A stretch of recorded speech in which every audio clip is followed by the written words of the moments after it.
the ancient harbor that proves someone sailed the world before we thought. In 1929, a group of historians were cleaning out the dusty archives of the Topkapi Palace in Istanbul. Among thousands of old documents and maps, they found something that should not have existed. A map, drawn in 1513 by an Ottoman admiral named Piri Reis.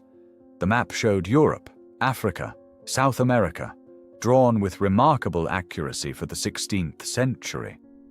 But then, at the bottom of the map, there was a coastline, a detailed, accurate coastline, of a continent that, according to every history book, was not discovered until 1820, Antarctica. And not just Antarctica. Antarctica without ice, the coastline beneath the ice sheet. A coastline that has been buried under a mile of glacial ice for at least 6,000 years. So how did a Turkish admiral in 1513 draw a map of a coastline that no human eye had seen in recorded history? That question led researchers down a path that changed everything. And at the end of that path, they found a harbor. Before we get to the harbor, we need to understand what the Piri Reis map actually means. When it was first discovered, historians assumed the Antarctica section was a mistake. A guess? A coincidence? The admiral probably just drew land at the bottom because medieval cartographers believed there had to be a southern continent to balance the northern land masses. That was the comfortable explanation. Then in 1960, a professor at the US Air Force Academy named Charles Hapgood decided to study the map mathematically. He didn't have a theory to prove. He just wanted to understand the geometry. What he found was not a guess, not a rough sketch, not a medieval fantasy. The coastline on the Piri Reis map matched the actual subglacial topography of Antarctica with a precision that stunned him. He sent his findings to the US Navy Hydrographic Office. They wrote back with a remarkable response. They confirmed his analysis. The map showed the Antarctic coastline as it exists beneath the ice, accurately. Their letter noted that the level of cartographic sophistication in the map exceeded what should have been possible in 1513. Hapgood's conclusion? Piri Reis didn't draw Antarctica himself. He compiled his map from older source maps. He said so himself in the notes on the map. He wrote that he used about 20 charts and mappae mundi. Some of those source maps, Hapgood believed, dated back thousands of years, to a time when Antarctica's coast was visible, ice-free, and being sailed by someone with the technology to map it accurately, someone who knew how to navigate the open ocean, someone who existed long before any civilization we have a name for. Now, the harbor. In 2013, a team of marine archaeologists was conducting a survey off the coast of southern India, near the town of Pumpuhar in the state of Tamil Nadu. This area had been known for decades to contain ancient ruins. The ancient city of Kaviripattinam, described in Tamil literature as a great port city, was believed to have been swallowed by the sea sometime in the early centuries AD. Archaeologists had found ruins in shallow waters near the shore, pottery, building foundations, artifacts. Nothing extraordinary, but this particular team decided to go deeper, much deeper. They took their equipment to waters 25 to 35 meters below the surface, far beyond where any known ancient civilization would have built a harbor. And there, on the seafloor, they found it. A structure, U-shaped, massive, built from large stone blocks, arranged in a pattern that was clearly not natural. A harbor, a man-made harbor. At a depth that meant, for it to have been at sea level when it was built, it had to date back at least 11,000 years, possibly as far as 13,000 years. That places it at the end of the last ice age. At a time when, according to everything we know, humans were still primitive hunter-gatherers who had not yet discovered agriculture. Who built a deep-water harbor 11,000 years ago? To understand why this is so significant, you need to understand what a harbor means. A harbor is not a simple structure. It is not something you build by accident. It is not something hunter-gatherers build. A harbor requires a society with surplus food, because your builders need to eat while they're not hunting. A permanent settlement, because someone needs to maintain the harbor, administer the trade, store the goods. A fleet of ships, because you don't build a harbor if you don't have ships to put in it. And most importantly, somewhere to sail to. You don't build a deep water harbor unless you have trade routes, unless you have other ports on the other end of those trade routes, unless you have an entire maritime network connecting distant civilizations. One harbor by itself tells you almost nothing, but the harbor off Pumpurhar was not found alone. In the decades before the Pumpurhar discovery, researchers had been quietly cataloging a series of anomalous underwater finds scattered across the world's coastlines. Dwarka, off the coast of Gujarat in India, discovered in 2000, a series of structures on the seafloor, walls, pillars, a grid of streets, dating back at least 9,000 years, possibly much older.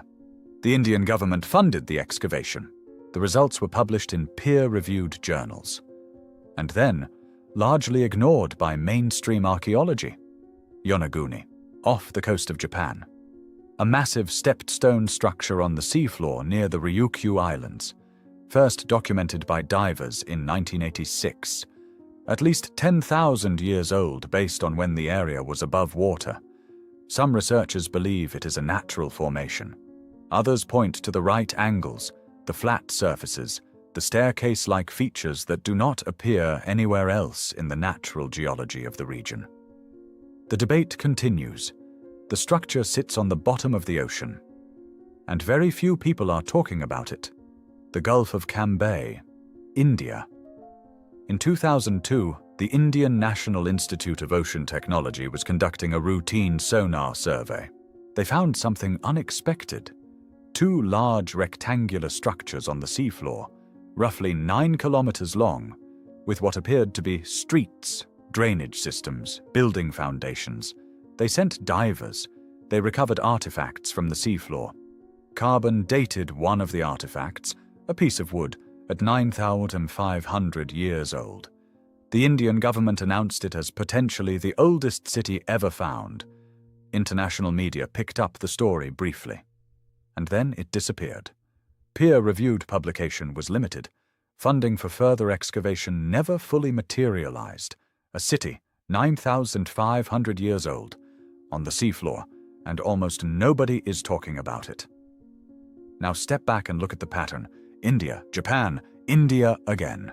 Spread across thousands of miles of coastline, all dating to roughly the same era, the end of the last ice age, all submerged when sea levels rose as the glaciers melted, and all, every single one, either ignored, underfunded, or quietly shelved by mainstream archaeology. Why? Part of the answer is practical. Underwater archaeology is expensive, extraordinarily expensive. You need ships, submersibles, specialized equipment. A single excavation season can cost more than a decade of land-based work.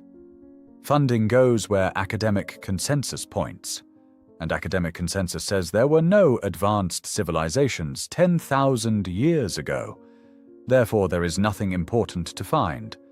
Therefore, funding goes elsewhere. It is a closed loop. But there is another part of the answer that is harder to explain away. In 2002, when the Gulf of Cambay discovery was announced, several prominent archaeologists publicly questioned the findings before seeing any of the data. Not after reviewing it. Before. Their argument was the same one used against Robert Schoch when he dated the Sphinx. We don't know of any civilization capable of building this at that time. Therefore, it cannot be what they say it is. The conclusion came first. The evidence came second. That is not science. That is the defense of a narrative. Let's go back to the Piri Reis map. If Hapgood was right, if that map was compiled from ancient sources that showed Antarctica ice-free, then someone was sailing the Southern Ocean at least 6,000 years ago, possibly much longer. And if someone was sailing the Southern Ocean, they needed ports, they needed harbors, they needed places to repair their ships, take on fresh water, trade goods, and wait out storms. Now look at the underwater structures. Pumpurhar, Dwarka, Yonaguni, Gulf of Cambay. What if these are not isolated anomalies? What if they are the remnants of a maritime network, a chain of ports and harbors that once connected civilizations across the ancient world? A network that existed before the end of the last ice age, before the sea levels rose, before 60 million square kilometers of coastal land disappeared beneath the ocean. We know the sea levels rose. That is not a theory. That is established geological fact.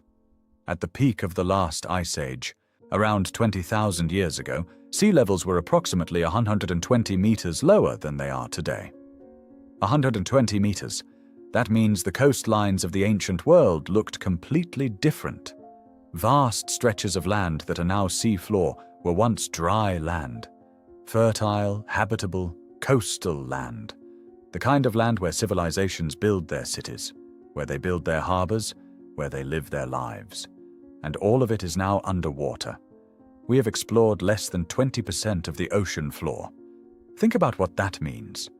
80% of the ancient coastal world, the world as it existed during the rise of human civilization, has never been examined. We are building our entire understanding of human history from the 20% of ancient coastline that happened to be above water, when archaeology became a discipline. There is one more piece to this story. In 2017, a team of researchers published a study in the journal Scientific Reports. They had been analyzing sediment cores from the bottom of the Persian Gulf. What they found was extraordinary. The Persian Gulf was not always a gulf. Until approximately 8,000 years ago, it was a river valley.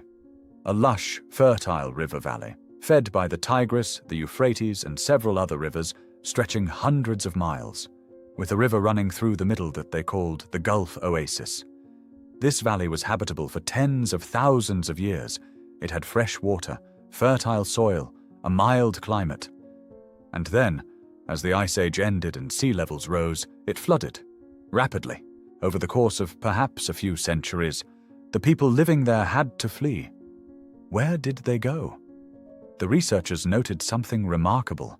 The flooding of the Persian Gulf Valley corresponds almost exactly with the sudden appearance of sophisticated civilization in Mesopotamia, just to the north, the Sumerians, who appeared seemingly from nowhere, already knowing how to build cities, write language, organize governments, and sail the seas. The Sumerians themselves said they came from a land to the south, a land beneath the water. They called it the place before the flood. We are not asking you to believe in a lost super-civilization. We are not asking you to abandon history. We are asking you to look at the evidence. A harbor, 11,000 years old, on the seafloor off India. A city, 9,500 years old, in the Gulf of Cambay. Structures beneath the waves near Japan. A map drawn in 1513 showing a coastline buried under ice. And a scientific establishment that responds to each discovery not with curiosity, but with attempts to minimize, underfund, and in some cases actively suppress. The ocean has not given up its secrets. We haven't asked it properly, but the few answers that have come back all point in the same direction. Someone was here before, someone sailed these waters, someone built these harbors, and the sea rose and took the evidence with it. Most of it. Not all of it. The next video covers the Piri Reis map in full detail. Every anomaly, every measurement, and the letter from the US Navy that mainstream historians don't want you to read. It's already up. The link is right here.